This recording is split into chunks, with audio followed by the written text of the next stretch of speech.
And we continue our conversation with Doug Jurdy, wealth advisor with Heritage Financial in Green Bay. A lot of people have never used a tax preparer before. I want to let you do a commercial here. Why should they maybe reconsider that in this chaotic year? Well, what we see is a lot of people that don't understand some of the breaks they could get or special situations. So a tax preparer would be able to ask questions and actually find out if they're qualified for that, and may pick up things that they wouldn't know and wouldn't file on themselves. In other words, that's a very nice way of saying you can get me more than you cost. Well, potentially. Yeah. But I mean, you know what to look for, where to look anyway. If somebody chooses to do their own taxes, where are the major mistake areas? Probably not understanding certain benefits they get, and depending on how you do it, if you use the old paper method, which not a lot of people do anymore, but you can skip over things easily and not realize what you could have gotten. A lot of people use things like TurboTax, which actually takes you through questions, but you've got to slow down and read those questions and understand them and answer them right. If you answer no on something, it'll just assume you were right and you may miss something. But it seems this year especially, things have changed so quickly that it's difficult for anybody to keep up with these changes. It is. There's been a lot of law changes. We had January 1st, the Secure Act went into place, changed a lot of things. March 27th, the CARES Act with coronavirus. And then in June, there were a number of rulings by the IRS that amended those. So it was a very changing situation throughout the year. How has this year, how has COVID impacted our 401ks, or has it not? Well, in that it caused the market to have a big correction, it hit values. But for some people where the stimulus, unemployment wasn't enough, one of the new rules that went in is the coronavirus-related distributions.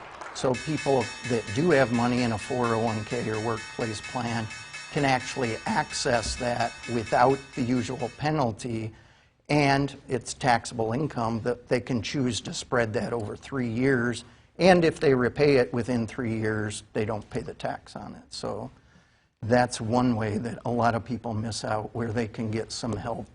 It would be, the last resort but it is something that's right. You don't want to take that money out. No, not unless you have to. Don't have to.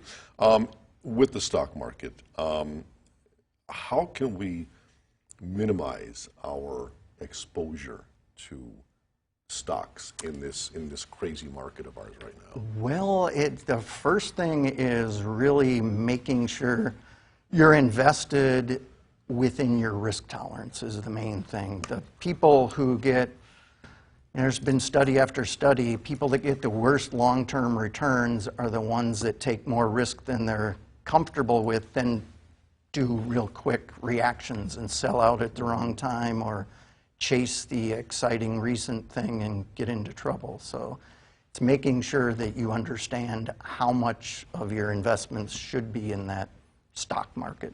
I know years ago, President George Bush, the elder Bush, always said, stay the course. Yes, yes. And that seems to be the case here in the stock market. It's the right thing, but it's one thing logically, it's another thing emotionally when there's a roller coaster to keep with it. If you are individually investing, is it wise right now to get into the stock market, or should we ride out this roller coaster until we get the presidential election taken care of, until we get a vaccine taken care of?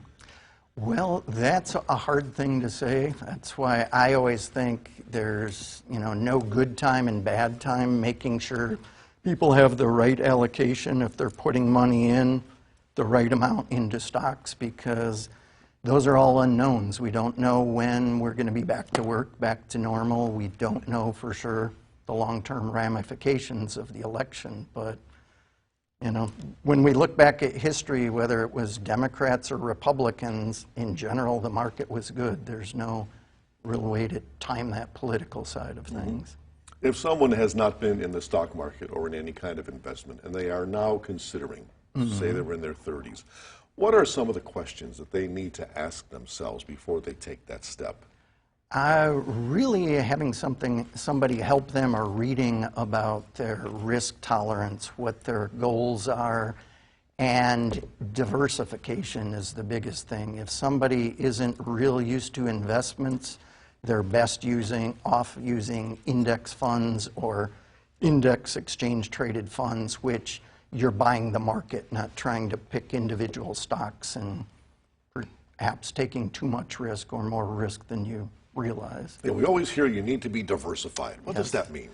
It means basically not putting all your eggs in one basket. So it's taking a lot of risk if all of your stock exposure is just in 2 stocks.